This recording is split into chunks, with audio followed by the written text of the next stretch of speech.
नमस्कार दोस्तों, the political वे में आप सभी का स्वागत है। मेरा नाम ईश्वर तिवारी और आज इस वीडियो में हम बात करने वाले हैं हैती के राष्ट्रपति की हत्या के बारे में, जिसके बाद देश में आपातकाल लगा दिया गया है और उन हत्यारों को ढूंढ कर पकड़ा जा रहा है जिन्होंने हैती के राष्ट्रपति जोवेनल मोइस की हत्या की है। विभिन्न मीडिया सूत्रों से खबर मिली है कि अज्ञात बंदूकधारियों ने रात के 1 बजे हैती के राष्ट्रपति की उन्हीं के घर में घुसकर रात को 1 बजे हत्या कर दी है और उनकी वाइफ को भी इस दौरान गोली लगी है, जिनका इलाज फ्लोरिडा के एक अस्पताल में चल रहा है। उन्होंने ये एलिगेशन लगाया है कि इस घटनाक्रम के पीछे अपोजिशन पार्टी का हाथ है, जो फॉरेन मार्शनरी का सहारा लेकर इंटरनल डिस्टरबेंस को क्रिएट करना चाहते हैं और उनके पति को सत्ता से हटाना चाहते थे, क्योंकि राष्ट्रपति मोइस संविधान में संशोधन करके खुद को एक और भी ज्यादा मजबूत ताकतवर राष्ट्रपति के रूप में शासन करना चाहते थे और हैती की सारी राज व्यवस्था को अपने हाथ में लेना चाहते थे। ये हमारा प्यारा भारत से 14,606 किलोमीटर नॉर्थ अटलांटिक ओशन में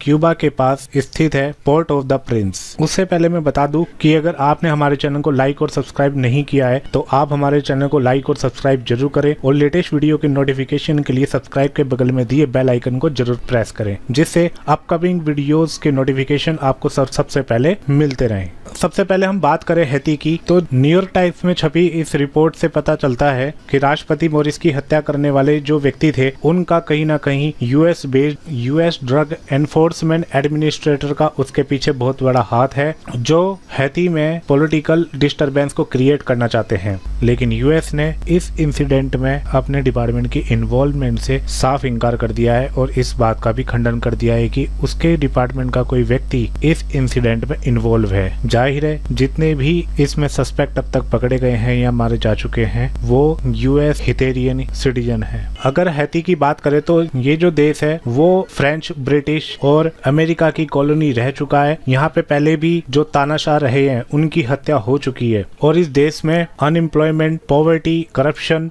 बहुत ही ज्यादा फैल चुका है। और सत्ता में आने के बाद जोवेनल मॉरिसन ने internal political, economical and social disturbance को काफी क्रिएट किया, जिसके कारण वहाँ पे स्लम बनने लगे और संविधान में संशोधन करके मॉरिसन ने जो डेमोक्रेटाइजेशन था उसको बहुत ही ज्यादा लिमिट कर दिया। वो संविधान में ये भी संशोधन करने वाले थे कि वो लंबे समय तक सत्ता में बने रहें और सत्ता को अपने अनुकूल चला सकें, लेकिन विपक्षी पार्टियों को ये मंजूर नहीं था, क्योंकि उनकी इस दमनकारी नीति से डेमोक्रेसी का गला घुट रहा था, लोगों को ज्यादा आजादी नहीं थी, भ्रष्टाचार बढ़ रहा था, अनएम्प्लॉयमेंट ज्यादा से ज्यादा बढ़ रहा था, जिससे लोग सड़कों पर उतर आए। उन पर भ्रष्टाचार के और उनके तानाशाही रवैये को देखकर उन पर ह्यूमन राइट वॉयलेशन के आरोप भी लगे हैं, जिसके कारण उनको वहाँ की पब्लिक बिल्कुल भी पसंद नहीं करती। इससे पहले भी जोवेनल मॉरिसन को मारने की कोशिश हुई, उनको सत्ता से हटाने के लिए एक कूप करने की भी कोशिश की गई, यहाँ तक कि उनको जान से मारने की भी कोशिश की गई, जिसमें उनकी पर्सनल सिक्योरिटी भी इन्वॉल्व थी, लेकिन वो सब विफल हो गए। लेकिन इस बार उनकी किस्मत उनका साथ नहीं दे सकी। उनके जो सुरक्षा गार्ड थे उनको यहाँ पर बंधक बनाया गया। जितने भी फॉरेन मार्शनरी थे उनकी संख्या 24 से 28 के बीच में बताई जा रही है। According to the media report वो अंदर घुसे, उन्होंने जितने भी सिक्योरिटी पर्सनल थे उनको बंधक बनाया और लगातार 11 से 12 गोलियां राष्ट्रपति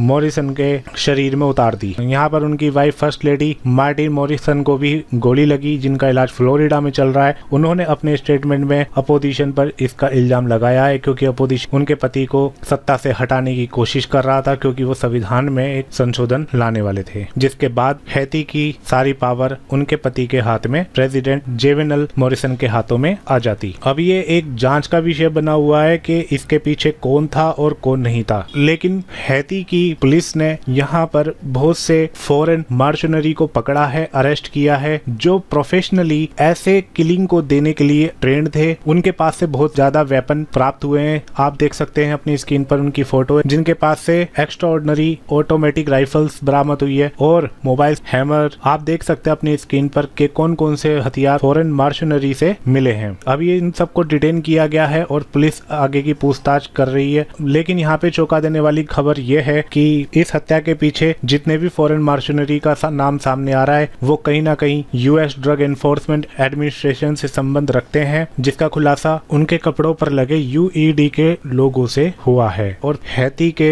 अमेरिका में स्थित राजदूत ने भी इसका खुलासा किया है और हैतियन इन्वेस्टिगेटर ने भी इसका खुलासा किया है कि जितने भी मर्सनरी थे उनमें से ज्यादातर का संबंध यूएस ड्रग एनफोर्समेंट एडमिनिस्ट्रेशन से था। अगर इस किलिंग के पीछे की सच्चाई की बात करें तो वहां पर राष्ट्रपति जेरेनेवल मॉरिसन की नीतियां ही रही हैं, क्योंकि उन्होंने हमेशा दमनकारी नीति का सहारा लिया है, भ्रष्टाचार किया है और सबसे ज्यादा दमनकारी नीतियों का सहारा लिया था। जनता में गरीबी को बढ़ने दिया, सोशल और पॉलिटिकल डिस्टरबेंस क्रिएट होने दिया और विपक्ष को भी ज्यादा वरीयता नहीं दी। पिछले साल की बात करें तो यहाँ पर राष्ट्रपति जेरेनेवल मॉरिसन के खिलाफ एक बहुत ही बड़ा protest port of Prince Haiti में किया गया था, जो ज्यादातर करप्शन, महंगाई और बेसिक गुड की कमी, फ्यूल की कमी के कारण सड़कों पर उतर आई थी। लेकिन प्रेसिडेंट जेरेनेवल मॉरिसन ने इसको ब्रूटली तरीके से खत्म कर दिया था, जिससे उनके खिलाफ कोई भी आवाज ना उठा सके। बेसिकली ये जो प्रोटेस्ट था वो प्रेसिडेंट जेरेनेवल मॉरिसन को पद से हटाने के लिए किया गया था। अंजाम चाहे जो भी हो, एक देश ने अपने एक प्रेसिडेंट को खोया है जो बड़ा ही दुखदायी है। इसी को ध्यान में रखते हुए प्रधानमंत्री मोदी ने भी प्रेसिडेंट जेरेनेवल मॉरिस की हत्या को लेकर दुख जताया है और फर्स्ट लेडी मार्टिन मोइस को संवेदना प्रकट की है। माफ करना, इस वीडियो में हैती के प्रेसिडेंट जोवेनल मोइस का नाम सही से प्रोनाउंशिएट नहीं हो पाया है। उनका सही नाम जोवेनल मोइस है और फर्स्ट लेडी का नाम मार्टिन मोइस है। अब इन दोनों नामों का मतलब नीचे कमेंट बॉक्स में मुझसे मत पूछना, क्योंकि मैं बताने वाला नहीं हूँ। वैसे ही बहुत टिपिकल नाम है। तो उम्मीद करता हूँ कि आपको ये वीडियो जरूर पसंद आया होगा। मिलते हैं नेक्स्ट वीडियो में। Till then, god bless you all, take care and जय हिंद।